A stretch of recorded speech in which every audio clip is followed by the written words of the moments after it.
are really big changes and they're complicated and confusing, so we really do appreciate the time that you're taking. The Brigade Waters Reform Act of 2012 was signed into law July 6, 2012.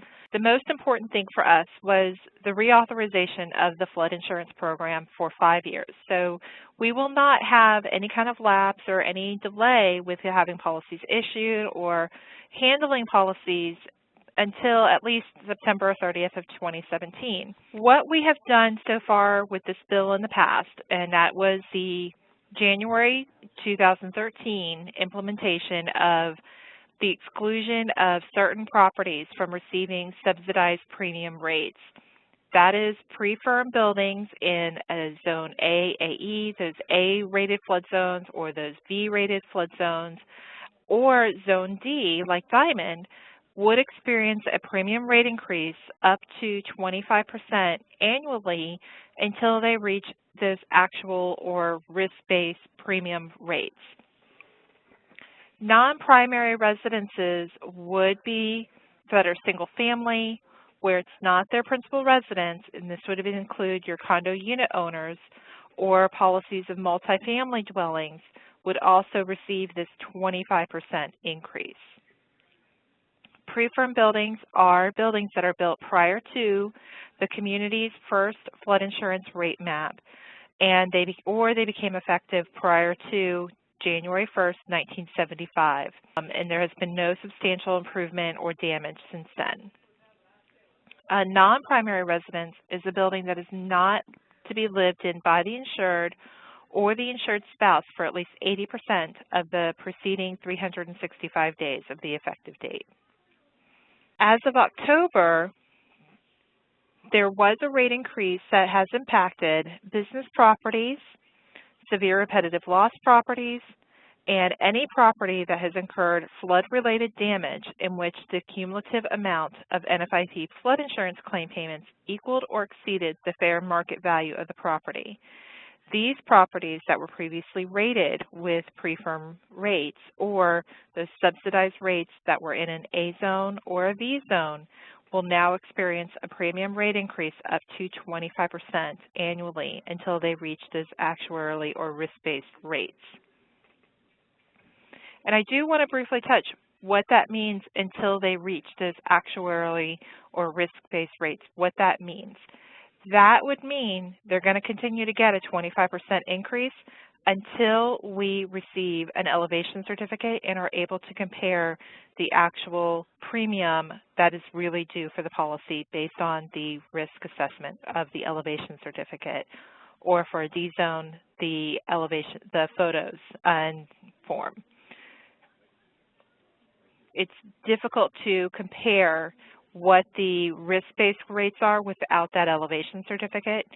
So those rates would just go up until they reach the maximum. No extension of subsidy to new, lapsed, or assigned policies. These will receive full risk rates. That is a pre-firm risk new to the NFIP. So if they had previously been with a non-write-your-own carrier and now wanted to have flood insurance through the NFIP, if it is a brand new owner where they're purchasing flood insurance for the very first time, or if it's a situation where a prior owner is transferring that policy over to a new owner, these will not be eligible to be rated with that pre-firm rates as it was previously. They would have to be rated with the elevation certificate and receive the full risk rating. And that elevation certificate would need to have photos, or if an elevation certificate is not provided, tentative rates would be used for those pre-firm risks. For October, this is any new policy with an effective date July 6, 2012 or later, an assigned policy where the assignment took place July 6, 2012 or later, or a lapse policy where the lapsed new effective date was October 4th, 2012 or later. This applies to all occupancy types, which would be your single family, 2 to 4, other residential, and RCBAP. There is one exception, and that is gifting or transferring to an estate or trust. If Joe Smith has a policy and he passes and his property is transferred to an estate of Joe Smith, then that would be able to maintain those pre-firm subsidized rates. So we do want to clarify, this is a retroactive underwriting of affected policies. That effective date of when this was to happen was July 6, 2012, up until October 1st, 2013. That means we have to go locate these particular policies that are affected, and at their first renewal after October 1st, 2013, we send a notice to the policyholders regarding the additional information for their renewal, and then a non-renewal notice if we do not receive the necessary documentation. This would also go to the insured, the agent, the mortgage company, and this would be 70 days prior to expiration. And then again at 56 days, and then a final notice sent on that expiration date. If you had a policy that was brand new, that not had previous coverage, if it had been assigned or there was some kind of lapse, if it initially became effective July 6, 2012 until October 1st, 2013, these are going to be subject to these new rules where we're going to have to collect that elevation certificate. So what does this letter state? For the insured to maintain NFIP coverage, supporting documentation must be received with the full premium within 30 days of that expiration date.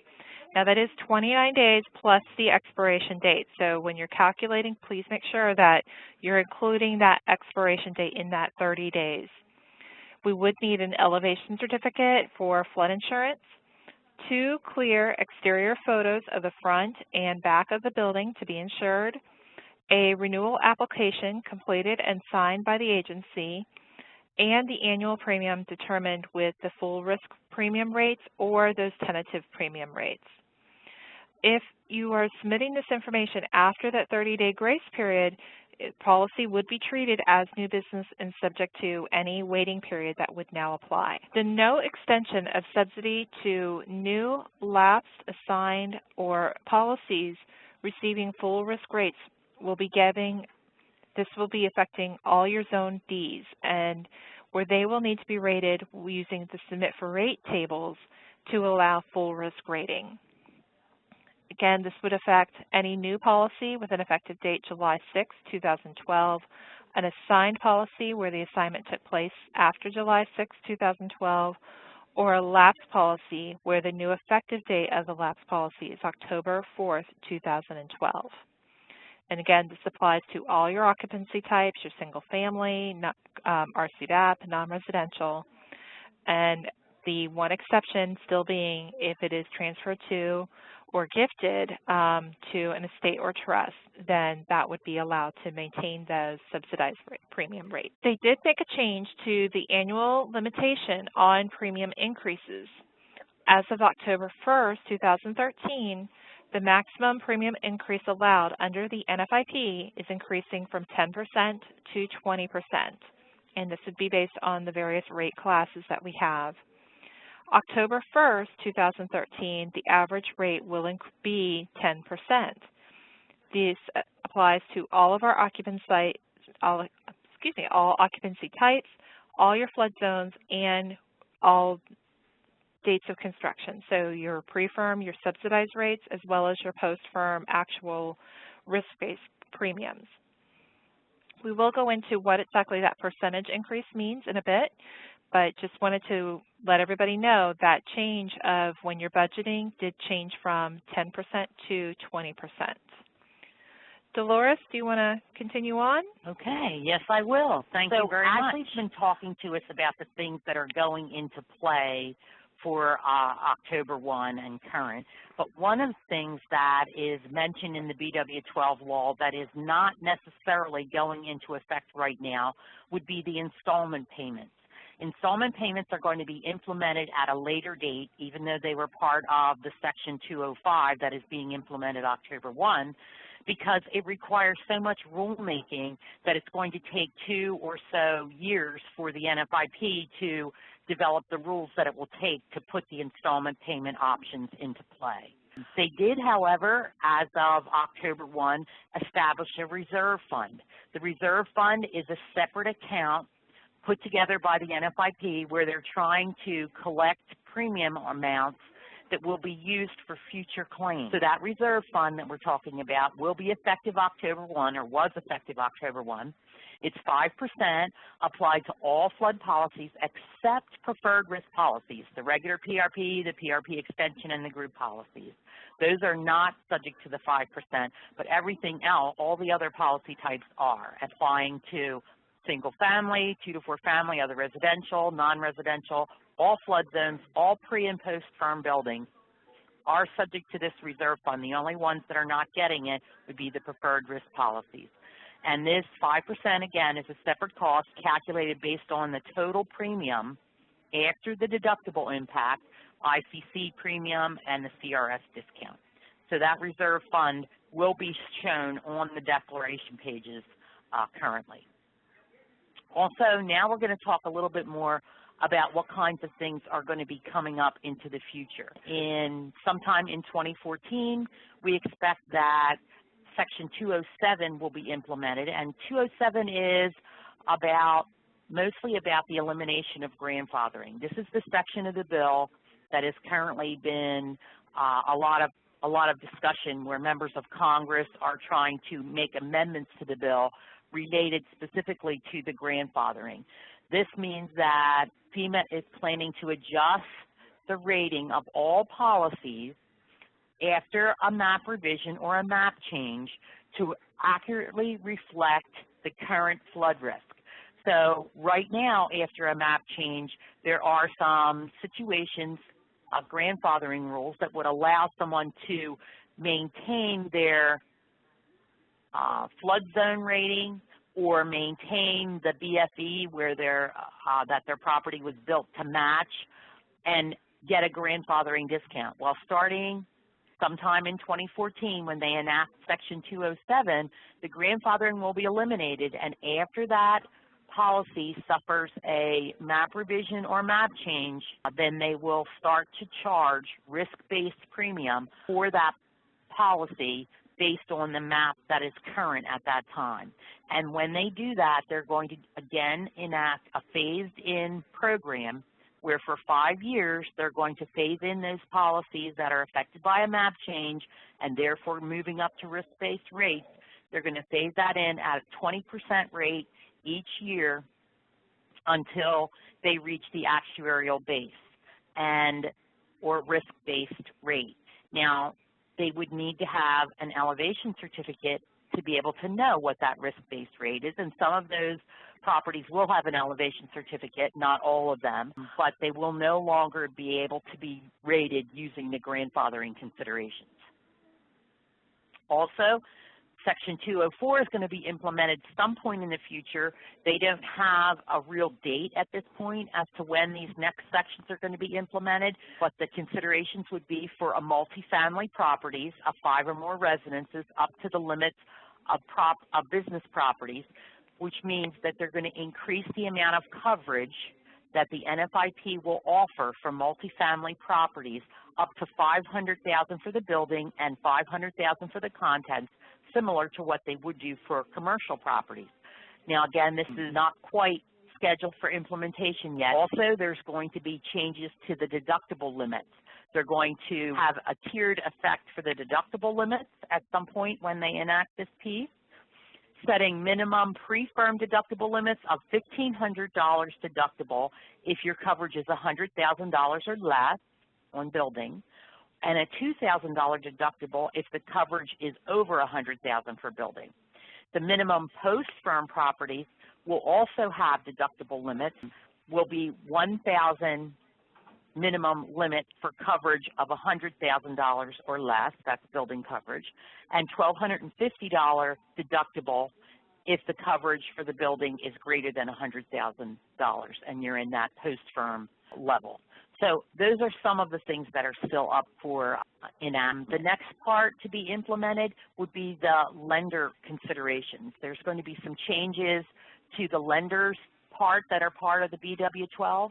The first part will be the enforcement. Lenders are required, it's mandatory that lenders put flood insurance or make sure flood insurance is put in place on properties when they're lending federal loans as mortgages for those properties, and the fines, if they fail to meet that requirement, are going up as a result of the BW12. In the past, the fine was $350 per violation, and now it's going up to $2,000 per violation, or I shouldn't say now, when we implement this piece.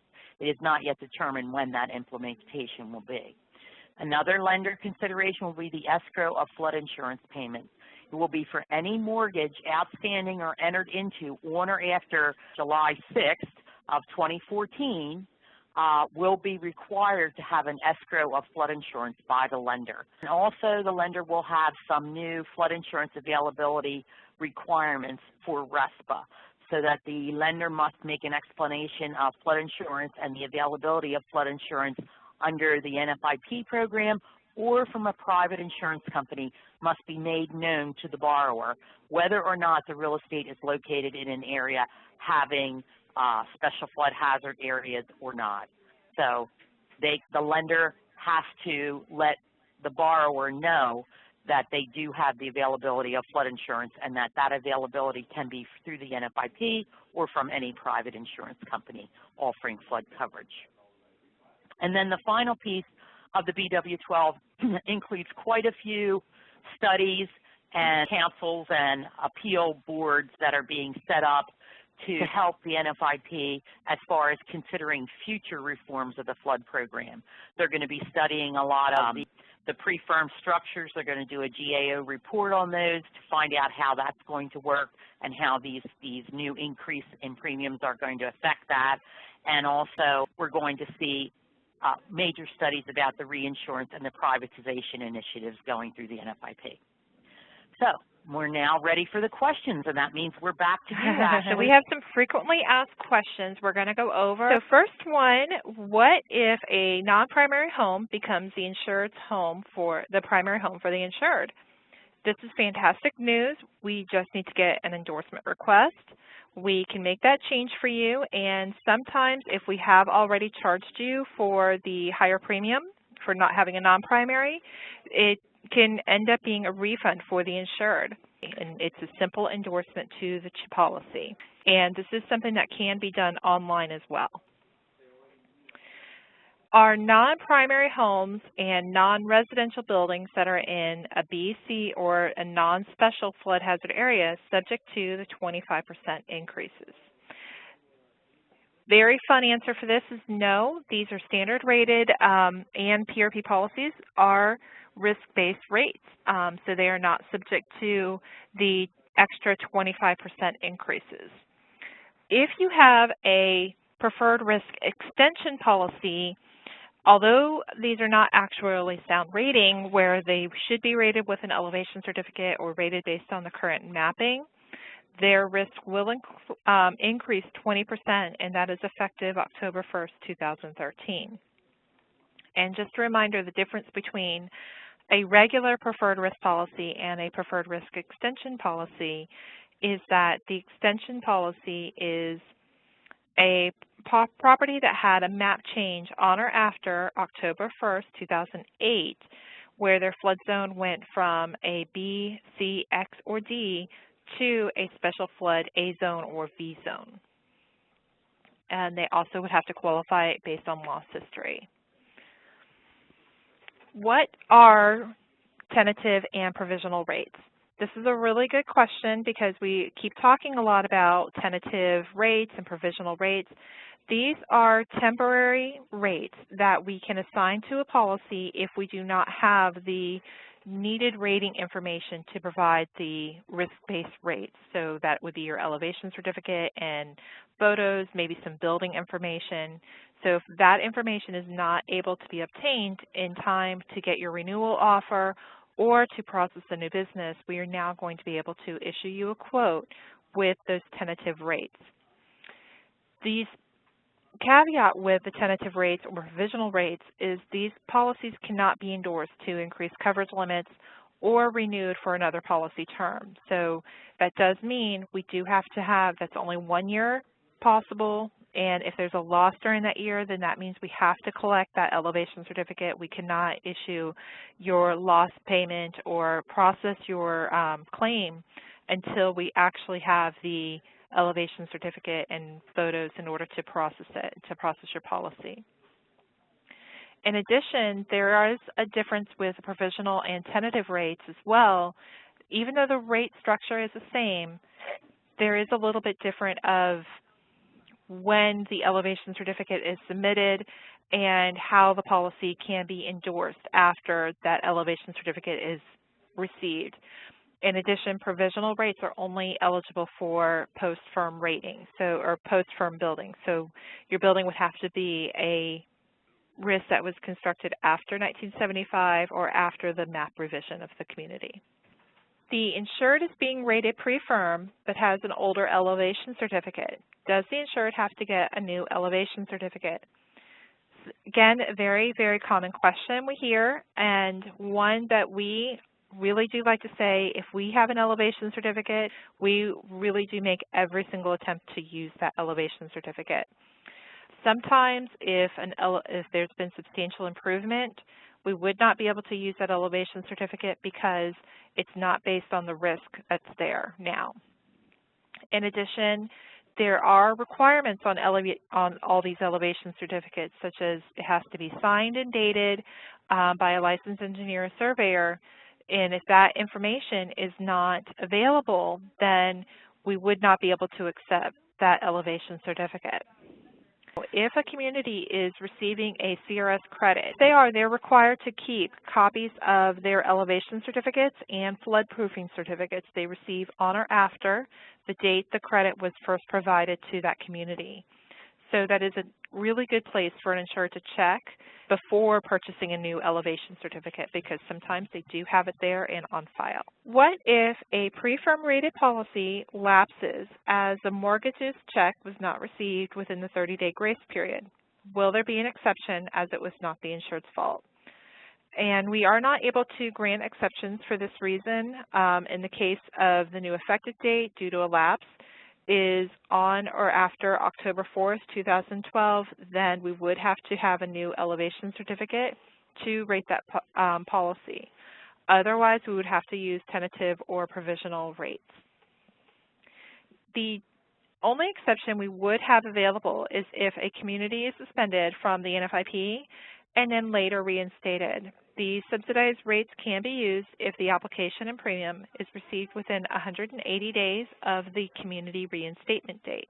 This is a really important thing for insureds to know and to understand, especially since if they're relying on their bank to make that payment. If the bank does not make the payment within the time frame and they're going to have a lapse in coverage, that could mean that they're now subject to risk-based rating and having to submit that elevation certificate in order to have their policy.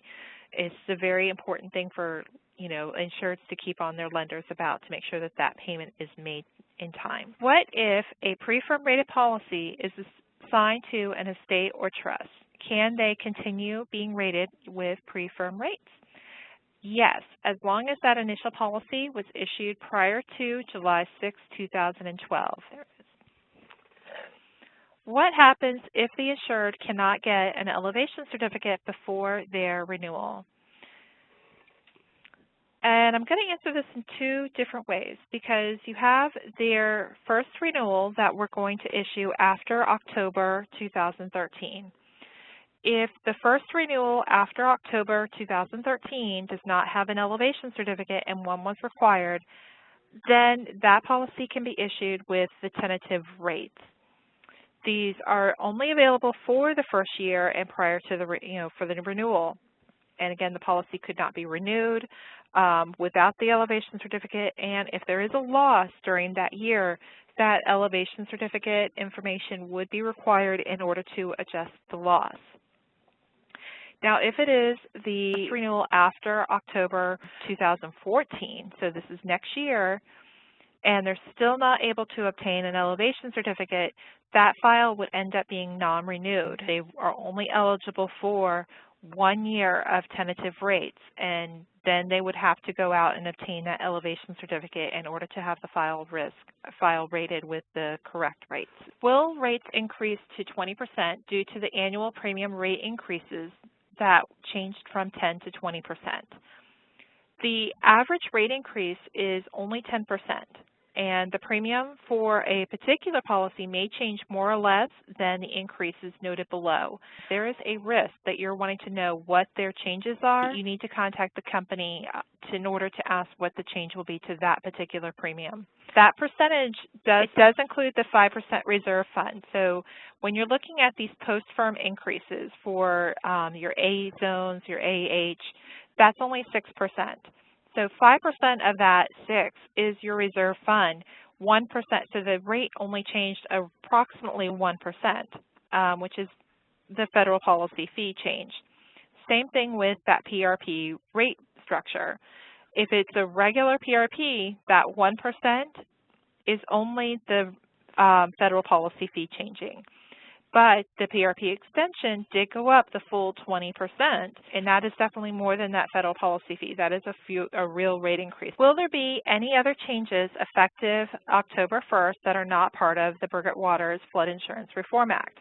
Yes, we do have a few changes. One I just mentioned is the federal policy fee did change from $20 to $22 for those preferred risk policies, and $40 to $44, or the equivalent multiples for your RC-BAPs. And this is for all policies with an October 1st, 2013 or later effective date. Your lender required waiting period is now subject to a 30-day wait effective October 1st, 2013. This will affect your MP3 policies or policies that are purchased after a closing at the lender's request. So if you have a policy and they're going to closing and the lender is requiring flood insurance for their closing, that is a loan closing waiting period. You can still have the closing date as your effective date. If you have a policy where they went to a closing, they closed, and now the lender is now asking for flood insurance to be purchased after the closing has already taken place, that is a lender required waiting period, and that is now subject to a 30-day wait. New business, endorsement, and cancellation form changes, these have already been implemented in our online system, and these are in the form of additional questions that have been required. There has also been a change to flood proofing and underwriting documentation changes. A new business policy with an October 1st, 2013 or later effective date, we are requiring additional information that needs to be submitted to the NFIP for them to grant approval for the flood proofing credit to be applied.